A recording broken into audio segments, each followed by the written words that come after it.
Abran sus Biblias en el capítulo 27 del Evangelio de San Marcos. Y el calendario nos dice que en este día se celebra la resurrección. La resurrección, la cúspide, ¿verdad?, de lo que se conoce como la Semana Santa. Ahora, quiero que entendamos algo muy importante, ¿verdad? Es esto, que para el cristiano, para aquel que cree en Dios, la resurrección es un hecho que celebramos todos los días. Como acabamos de cantar, ¿verdad? Nuestro himno dice, porque Él vive, triunfaré mañana, porque Él vive, ya no hay temor, ¿verdad? Es porque Él vive que esta vida vale la pena vivirse. Si observamos todas las religiones del mundo,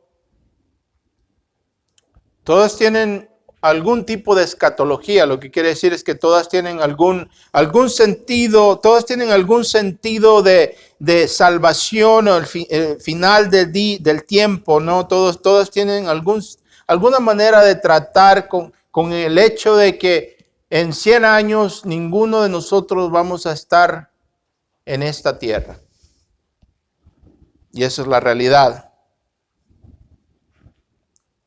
Ahora la cristiandad, es decir, el cristianismo proveniente de la palabra de Dios, la Biblia, el Nuevo Testamento, nos habla acerca de este hecho y en realidad quiero decirles que la doctrina de la resurrección de Cristo, aparte de ser un hecho histórico, ¿verdad? Y tenemos que entender, nosotros como cristianos tenemos que entender que debemos de enseñar a nuestros hijos que esto no es simplemente algo esotérico, algo efímero, algo que una tradición, pero esto es un evento histórico. Este no es un cuento de hadas, ¿verdad?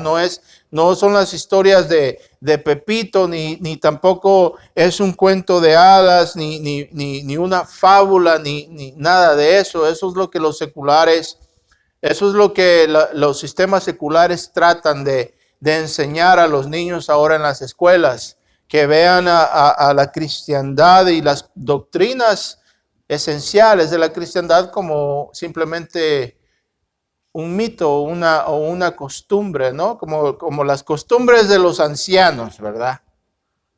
No, nosotros como padres cristianos tenemos que enseñar a nuestros hijos que la resurrección y por consecuencia todas las doctrinas esenciales de nuestra fe están basadas, escuchen bien, en hechos históricos. En hechos históricos, con consecuencias reales, prácticas y eternas. Es importante que entendamos eso. Ahora, pensando en la resurrección, decidí que vamos a observar en nuestro texto, y les dije que abrieran el capítulo 27 de San Mateo, pero no vamos a ir a Primera de Corintios, capítulo número 15. Y creo que en este tiempo en el que vivimos, las palabras de Pablo son importantes para nosotros, porque creo que vivimos en un tiempo donde la resurrección de Cristo es algo que se pone en tela de juicio. Y no solamente la resurrección de Cristo, pero la historicidad de Cristo, la realidad que Cristo fue una persona que caminó esta tierra, un personaje histórico, se pone en tela de juicio. Pero Pablo está tratando con algunos de los escépticos de su tiempo. Habían personas que se habían infiltrado en la iglesia de Corinto y siendo influenciados por mitología griega. Acordémonos que Corinto pues era una ciudad cosmopolita, situada en la parte sur o la parte norte del Istmo, que divide la tierra firme con el archipiélago de Grecia, ¿no? Y Corinto era un puerto muy, muy famoso, popular, y estaba plagado de todo tipo de influencias y pensamientos seculares, y era una ciudad pues llena de pecado, una ciudad depravada. En Corinto se situaba el templo de Afrodita, que era dedicado a todo tipo de depravación sexual, ¿verdad? Esto era Corinto. Entonces habían algunos que estaban cuestionando, siendo influenciados, como les dije, por pensamientos de Aristóteles, griegos, la filosofía griega. Aristóteles enseñaba que pues el mundo material, ¿verdad? La materia era algo que corrompía el espíritu del hombre. Entonces el pensamiento griego veía al cuerpo como una cárcel para el alma del hombre, ¿sí me explico? Entonces, en la mitología griega, cuando una persona moría, se contemplaba como la liberación del alma. El cuerpo era una prisión para el alma, y el alma finalmente, cuando moría el cuerpo, se liberaba de aquello que lo corrompía. ¿Sí me explico? Ahora esto tiene cierta semejanza con el hecho de que el Nuevo Testamento reconoce la carne. Hace una distinción entre el alma y la carne. Entonces de esto se agarraban estos filósofos, estos pseudocristianos, y decían que por esta razón, que porque el mundo material corrompe, no podía ser que existiera la reencarnación del cuerpo. Entonces ellos decían, sí, Cristo es el Mesías, sí, Cristo es Dios, pero Cristo solamente resucitó en espíritu. Es decir, era un tipo de fantasma que se le apareció primero a las mujeres, ¿no? Leemos en los evangelios que las últimas en la tumba fueron las mujeres, y esto es bien interesante, y las primeras en la tumba fueron las mujeres, ¿verdad? Los evangelios nos dicen que ellas estaban bien temprano, antes del sol salir, ellas estaban ya allí en la tumba y llevaban especias para poder preparar el cuerpo acorde a la costumbre, ¿no? Porque no les pudieron dar tiempo, porque el Señor Jesús murió a las 3 de la tarde, fue enterrado en el periodo de entre las 3 de la tarde y las 6 de la tarde, que era la hora del crepúsculo, ¿no? La hora donde el sol bajaba y ya empezaba el sabbat. Y entonces, para que no se desacrara el sabbat, los cuerpos de esos que estaban crucificados debían de ser bajados antes de que el sol bajara, ¿verdad? Y por eso es que José de Arimatea va y pide el cuerpo de Jesús, porque la palabra dice que maldito es aquel que cuelga de la cruz, que cuelga de un madero, que es colgado. La tierra será desacrada por causa de él, ¿verdad? Y esto es algo que tal vez a nosotros nos suena un poco antisonante, pero es la verdad. Cristo fue maldecido, escuchen bien, Cristo se convirtió en maldición, siendo sin pecado. Él fue cargado con nuestros pecados y fue maldecido en esa cruz para que ustedes puedan ser bendecidos. Esa es la doctrina de la sustitución.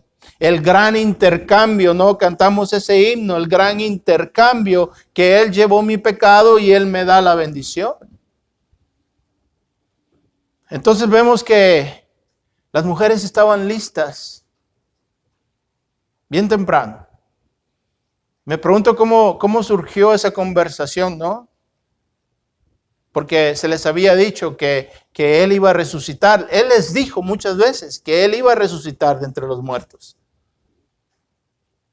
Me pregunto cómo fue esa conversación entre esas mujeres, ¿no? ¿Llevamos las especias o no llevamos las especias? ¿Qué esperaban? ¿Verdad? Imagino que una de las Marías ha de haber dicho, hay que llevarlas por si acaso, ¿no? Entonces nos dice que bien temprano estaban ellas ahí, ¿verdad? Y que en camino, escuchen bien, en camino a la tumba, ellas se preguntaban, ¿cómo vamos a mover la piedra gigante, la gran piedra que está bloqueando la tumba? ¿Verdad? Vemos que San Mateo nos dice que el ángel desciende, remueve la piedra y se sienta sobre ella. Y al ver esto, aquellos que estaban guardando la tumba, ¿verdad? Porque Pilato había designado por petición de los líderes, había designado un segmento, ¿verdad? De los guardias romanos a cuidar la tumba para que la tumba no fuera desacrada, para que de esta manera los discípulos no pudieran ir a la tumba, robarse el cuerpo y luego decir que el Señor había resucitado, como Él lo había dicho, porque hasta los enemigos del Señor sabían que Él había dicho que Él iba a levantarse de entre los muertos al tercer día. Entonces vemos que el ángel abre, remueve la piedra gigante y se sienta sobre de ella, y los soldados que cuidaban la tumba al ver esta figura celestial hacen lo que naturalmente vamos a hacer todos cuando encontramos o cuando interactuamos con algo que es con un ser sobrenatural, ¿verdad? Cayeron catatónicos, nos dice la Escritura.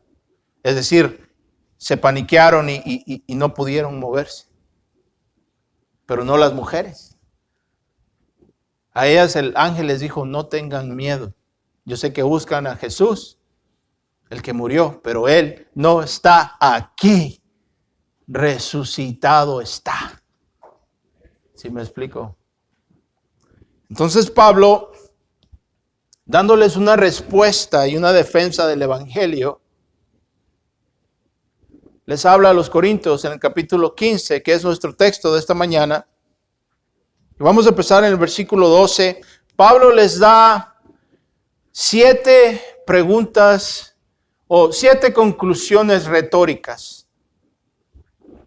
Es decir, Pablo, siendo él una persona clásicamente entrenada, ¿no? Pablo era un hombre muy educado y conocía lo que se llama el método socrático.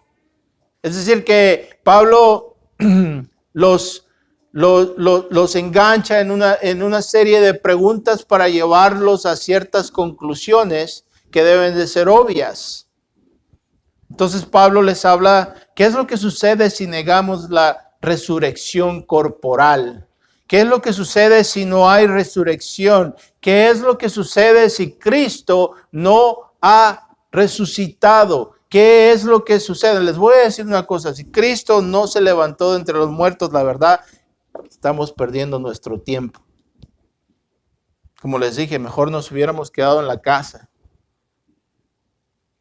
Mejor hubiéramos aprovechado, nos estamos depravando de sueño, de descanso, de gozar esta vida, porque escuchen bien, si Cristo no resucitó, esta vida es todo lo que tenemos. Y ya si usted está enfermo, si tiene una enfermedad terminal, lo siento mucho, pero ya se acabó la diversión. Como dicen los americanos, ¿no? The fun is over. If you're sick and you're dying, the fun is over. I'm so sorry, but it's the truth. If Christ did not rise from the dead, si Jesús no se levantó de entre los muertos, se acabó. Así que aprovechen. Entonces Pablo los lleva en esta incursión a contemplar ciertas cosas. ¿Qué sucede si Cristo no se levanta de entre los muertos? Pablo les recuerda que el evangelio que él predica y el evangelio que los apóstoles predicaban, si ustedes leen en el contexto de este pasaje, empezando en el versículo 1, Pablo le está diciendo, el evangelio que nosotros predicamos consiste de la realidad que Cristo resucitó. ¿Ok? Pablo les recuerda de esta gran verdad. Entonces llegamos en esto al versículo 12 del capítulo 15 de Primera de Corintios. Y Pablo dice, ahora bien, y si se predica que Cristo ha resucitado de entre los muertos, ¿por qué dicen algunos entre vosotros que no hay resurrección de los muertos? Y si no hay resurrección de los muertos, entonces ni siquiera Cristo ha resucitado. Y si Cristo no ha resucitado, vana es entonces nuestra predicación y vana también es nuestra fe. Aún más, somos hallados testigos falsos porque hemos declarado, hemos testificado que Dios ha resucitado a Cristo, a quien, si la resurrección no existe, no ha resucitado. Y si en verdad los muertos no resucitan. Versículo 16. Pues, y si los muertos no resucitan, entonces ni siquiera Cristo ha resucitado. Y si Cristo no ha resucitado, vuestra fe es falsa, todavía estáis entonces en vuestros pecados, entonces también los que han dormido en Cristo han perecido. Y si hemos esperado en Cristo solamente para las cosas de esta vida, y si Cristo solamente importa para esta vida de todos los hombres, entonces somos los más dignos de lástima. Vamos a orar. Señor, ayúdanos. Te pido que quien quiera que escuche este mensaje, pues, que sea un medio para hablarles, para moverlos hacia Cristo. Te pido que me concedas glorificar el nombre de mi Rey, que está vivo, Señor. Gracias. Amén. Quiero darles 3 cosas muy importantes que quiero que tengan enfrente de ustedes en su pensamiento a la manera que vamos a escuchar la exégesis de este texto. Primero que nada, les recuerdo, la resurrección es un hecho histórico. La resurrección es un hecho histórico y por consecuencia tiene consecuencias históricas, prácticas en nuestra vida y de consecuencias eternas. La resurrección es un hecho histórico. Estos no son cuentos de hadas o leyendas. Esta es la verdad. También les recuerdo que la resurrección, escuchen bien, la resurrección, la doctrina de la resurrección es la espina dorsal del cristianismo. La resurrección del Señor Jesucristo, de Jesús de Nazaret, es la espina dorsal del cristianismo. Is the backbone of Christianity. The resurrection of Jesus Christ is the backbone of Christianity. Todas las religiones del mundo, como les dije, tienen un sistema de escatología. Una manera de apreciar el mundo, la vida y la significancia del ser humano. Y todos los proponentes de todas estas religiones, Buda, Mohammed, Mahoma, como le decimos en español, o el Krishna, todos estos proponentes de estas religiones tienen algo en común y los distingue de la cristiandad. Escuchen bien. Los distingue del fundador de nuestra fe, que es lo siguiente: todos ellos están muertos. La cristiandad es la única religión que tiene a un Salvador resucitado de entre los muertos. Pasando por aquí, les recuerdo que la doctrina de la resurrección, por consecuencia, es la carta principal de atracción del cristianismo. Pero la iglesia se ha olvidado de esta realidad. Escúcheme, nosotros como cristianos realmente somos bien inocentes o quizás perversos. Porque nos hemos olvidado que nuestro asunto se trata de la vida, no de la prosperidad. ¿Sí me explico? Eso es como el equivalente de una casa funeral tratando de atraer gente, de traer gente por medio a sus lugares, ¿no? De atraer la clientela, promoviendo la venta de café. ¿Verdad? Si la gente busca una casa funeraria, no es porque quiera café o porque sea un buen lugar para como dicen los americanos, ¿no? Para chilear, para pasar un buen momento. Sería una locura, ¿no? Que una casa funeraria se empezara a hacer comerciales y todas estas campañas de publicidad basados en qué tan bueno es el café que dan, ¿no? Si uno busca una casa funeraria es porque está tratando con el hecho de que alguien se murió, ¿verdad? Pero la iglesia ha hecho lo mismo. Ha dejado de predicar que en Cristo existe la salvación del pecado, la salvación de la ira de Dios y la vida eterna. Y nos hemos dedicado a predicar un mensaje, sea feliz ahora, ¿verdad? Venga Cristo y Cristo lo va a hacer feliz, aunque se vaya al infierno por toda la eternidad, ¿verdad? Es interesante. Último, si Jesús no se levantó de entre los muertos, pues vámonos todos para la playa, mejor, ¿no? La resurrección de Jesús debe de marcar el paso, el ritmo de nuestras vidas, el hecho que sabemos que Él resucitó. Las implicaciones de esto deben de determinar la manera en que vivimos, la manera en que pensamos, nuestras metas y también la educación de nuestros hijos. La resurrección debe de significar más que una fecha en el calendario.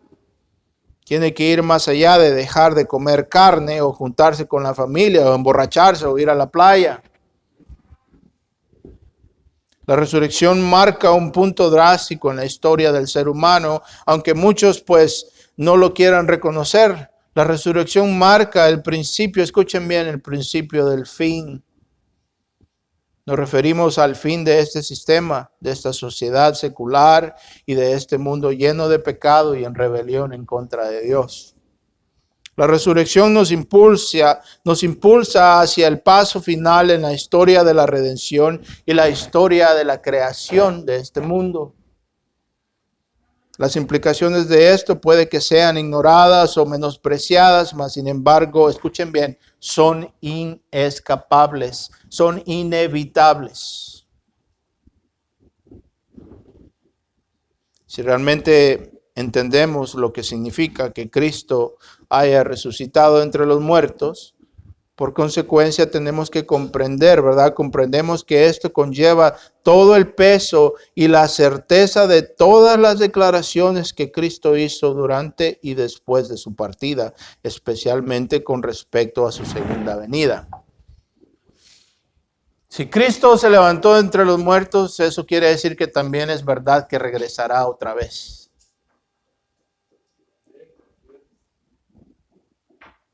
Y todas las implicaciones de esto. Todo lo que dice el libro de Apocalipsis se convierte en verdad.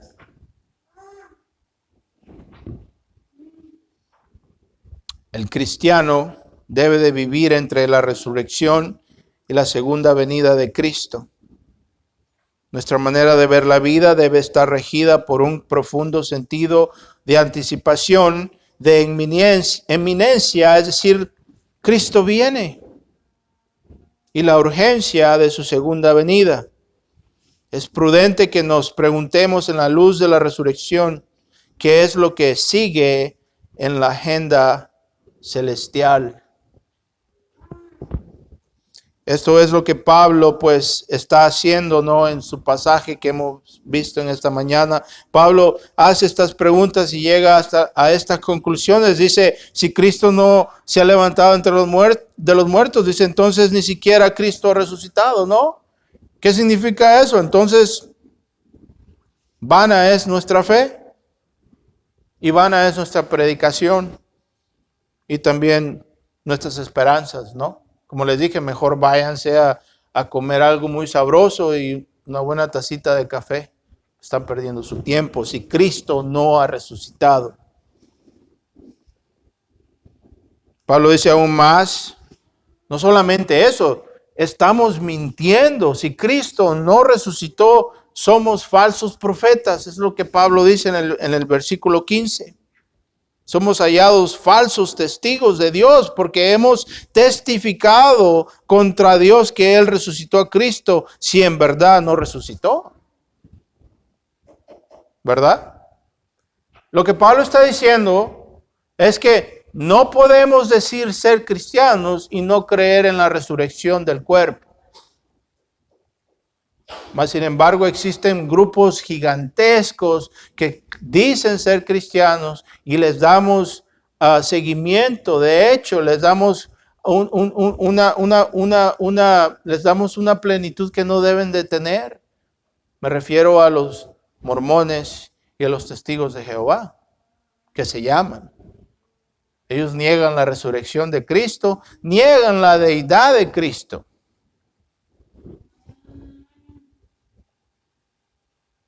Ahora Pablo dice, pues, y si los muertos no resucitan, entonces ni siquiera Cristo ha resucitado.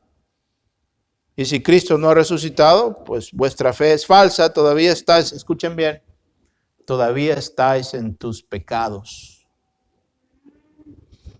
Yo creo que la razón por la cual no entendemos qué tan necesario, esencial es esto, es porque no tenemos un sentido profundo de cuál precaria es nuestra situación sin Cristo. Y eso es porque no se nos predica la santidad de Dios de manera adecuada. Vemos a Dios simplemente como este abuelo celestial o el genio de la lámpara maravillosa que está allí nomás para satisfacernos. Se nos olvida que es un Dios santo y su ira es santa, y si no fuese porque Cristo vive, estaríamos entonces esperando la ira de Dios. La palabra nos dice claramente que está apuntado para el hombre morir una vez y después de eso viene el juicio. Así es que la buena noticia es esta. Cristo ha resucitado entre los muertos y vive. Y porque Él vive, ya no hay temor. ¿Verdad? Y porque Él vive, pues podemos ir por medio de esta vida que está llena de espinas y sufrimiento, podemos tener la esperanza que este mundo no es todo, que lo mejor todavía está por venir.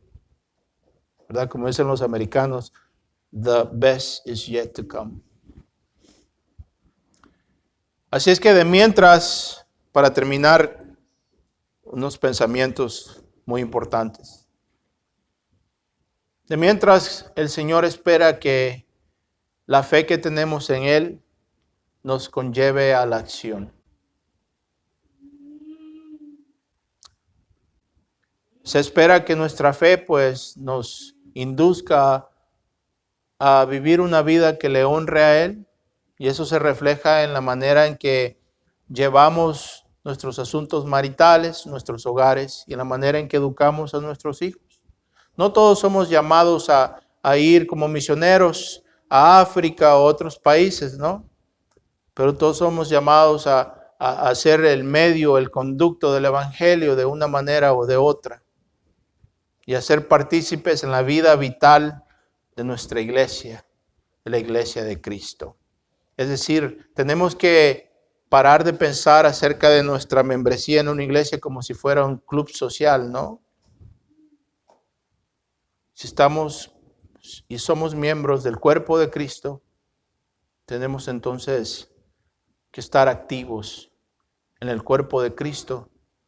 Nos dejo con las palabras del Salvador. Dice, no tengas ansiedad por lo que comerás o que vestirás, ¿verdad? Los paganos buscan estas cosas, mas tu Padre que está en el cielo sabe que las necesitas. Buscad entonces el reino de Dios y su justicia primero que todo, y el resto vendrá por añadidura. Vamos a orar. Señor, te damos gracias. Ayúdanos, Señor, esta mañana a perseverar en la fe. En el nombre de Cristo Jesús te damos gracias. Amén.